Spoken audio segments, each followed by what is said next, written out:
उत्तर प्रदेश के बंसीपुर गांव की वो प्यारी सुबह थी। चारों तरफ हरियाली, पक्षियों की मधुर आवाज और लोग अपनी दिनचर्या में लगे हुए थे। किसी को क्या पता था कि आज इसी शांत गांव में कुछ ऐसा होने वाला है जो सब कुछ बदल देगा। रामलाल अपनी लाठी लेकर खेतों की ओर जा रहा था। नमस्ते रामलाल जी। नमस्ते। आज मौसम अच्छा है। हाँ रामलाल दादा। फसल भी बढ़िया होगी। सब कुछ बिल्कुल सामान्य लग रहा था। खेतों के किनारे एक पुराना पीपल का पेड़ खड़ा था। गांव वाले हमेशा कहते थे, उसके पास मत जाना, वहां चुड़ैल रहती है। लेकिन रामलाल ने कभी इन बातों पर ध्यान नहीं दिया। रामलाल अपने काम में लगा हुआ था।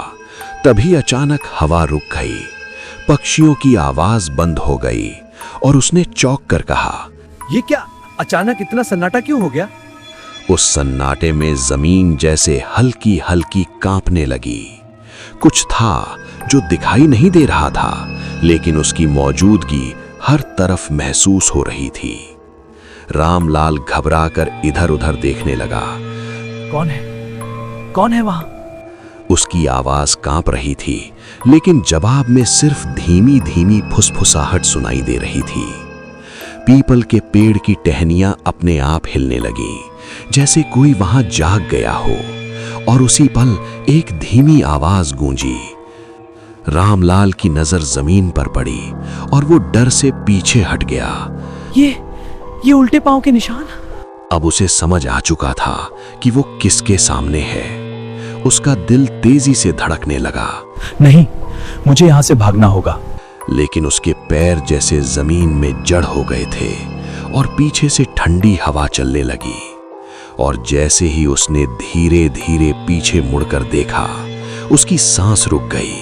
सामने चुड़ैल खड़ी थी, लाल आंखें, बिखरे बाल और एक डरावनी मुस्कान। अब तू मेरा शिकार है। चुड़ैल अचानक जोर से चीखी और तेज हवा चलने लगी। रामलाल कांपती आवाज में बोला, मुझे छोड़ दे, मैंने तेरा क्या बिगाड़ा है? लेकिन उसकी आंखों में सिर्फ बदले की आग थी। चुड़ैल धीरे धीरे उसकी तरफ बढ़ने लगी। उसके उल्टे पैर जमीन पर घिसट रहे थे और वो डरावनी आवाज में बोली, तूने नहीं, तेरे गांव ने मेरा सब कुछ छीना है। रामलाल के दिमाग में एक पुरानी घटना चमकी।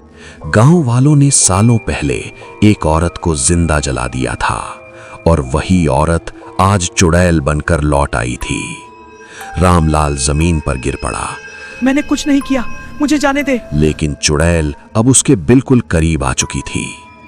चुड़ैल उसके चेहरे के पास झुकी, उसकी ठंडी सांस महसूस हुई।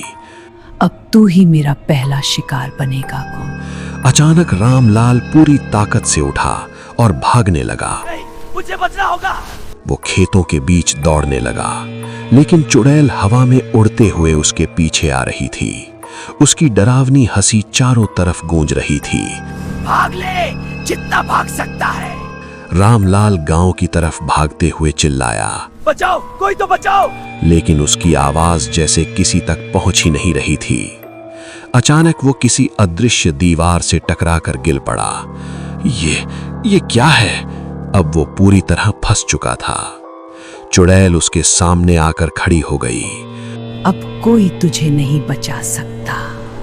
चुड़ैल ने उसे गले से पकड़कर हवा में उठा लिया। मुझे छोड़ दे, मैं मर जाऊंगा। उसकी सांसें टूटने लगीं।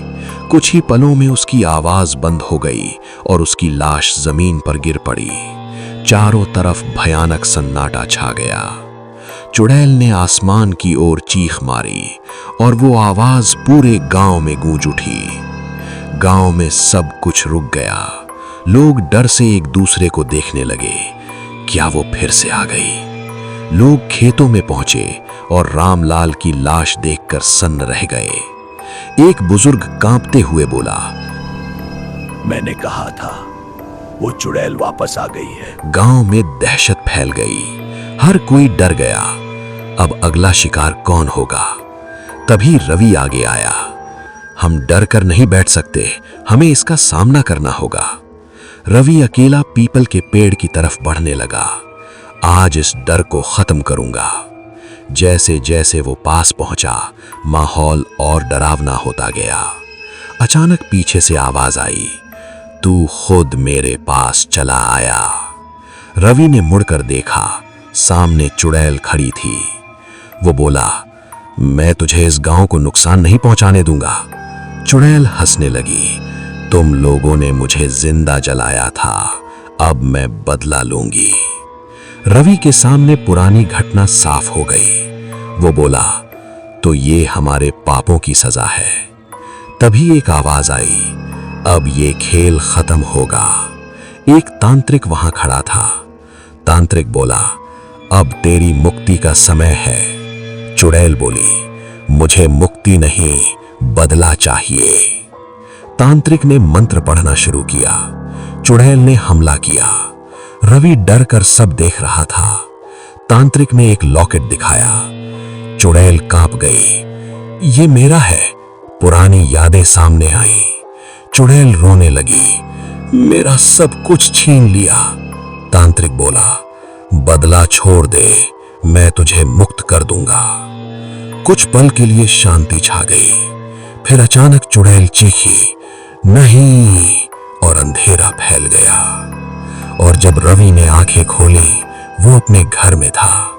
वो घबरा कर बोला, क्या ये सपना था? लेकिन तभी उसने खिड़की की तरफ देखा और वहां 2 लाल आंखें उसे घूर रही थी। मतलब चुड़ैल अभी भी खत्म नहीं हुई थी।